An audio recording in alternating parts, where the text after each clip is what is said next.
What are the impacts of common pizza dough errors? I'm diving into the world of making pizzas from scratch, and I'd like to take a systematic approach to the possible mistakes I could make with regards to the dough. What impact do each of the following errors have on the final taste, texture of the pizza crust?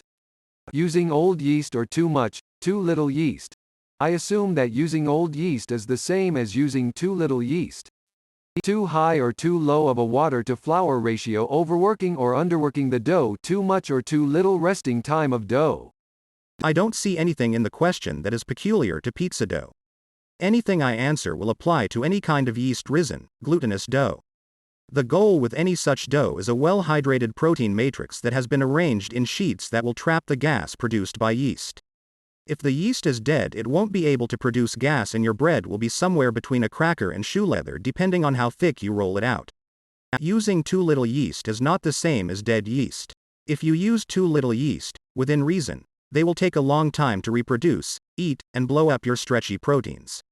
They will be producing a lot of flavor during this period. This will generally taste good. If you use too much yeast, within reason, the yeast will act very quickly. This is nice for speed, but it will result in a much less developed flavor. Neither is a problem, so you can choose for yourself. Using too little water will result in not enough gluten development and a dry, or crumbly dough. The dough won't hold gases and there will also not be enough steam when baking, so the dough will be more dense. Too much water and you have a batter that can't be worked with. Overworking a dough isn't so much of a concern. It is possible to over-knead, but it is hard to do. C. Possible to over-knead dough? See link. 1.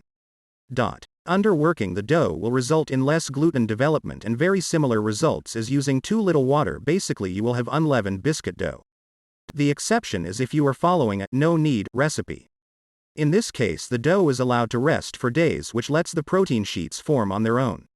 Resting the dough is necessary both to relax the protein mesh that you created as well as to allow the yeast a chance to blow it up with some CO2. Not long enough and you won't be able to roll out the dough because it will be too tight, and it won't be risen because the yeast haven't eaten. Too long and the bubbles will coalesce into large open cavities. A good rule of thumb is doubled in volume. Usually about an hour, but this is highly dependent on how much yeast you use, how much water, and the ambient temperature. The end result is that you don't need to worry about most of these things. The biggest mistakes I see people make is making a dough too dry or simply not kneading enough. It is easier to add flour than water, so put in less than the full amount of flour. Knead for a while. If the dough stays too sticky, then add a bit more flour and knead in. As answers to other questions have said, you want a dough that is smooth and elastic, it isn't sticky and looks homogeneous. After just a couple tries you will get a feel for how wet that means and you'll be an expert. For pizza dough in particular, almost as important as the dough construction is the baking temperature. You want to cook it as hot as you can. 500 F in an oven or on a grill. It will only take 5 to 10 minutes. The fast hot cooking will do a lot for your crust texture. It makes the difference between a crispy, chewy pizza crust and a soft, bready, and soggy under the toppings crust.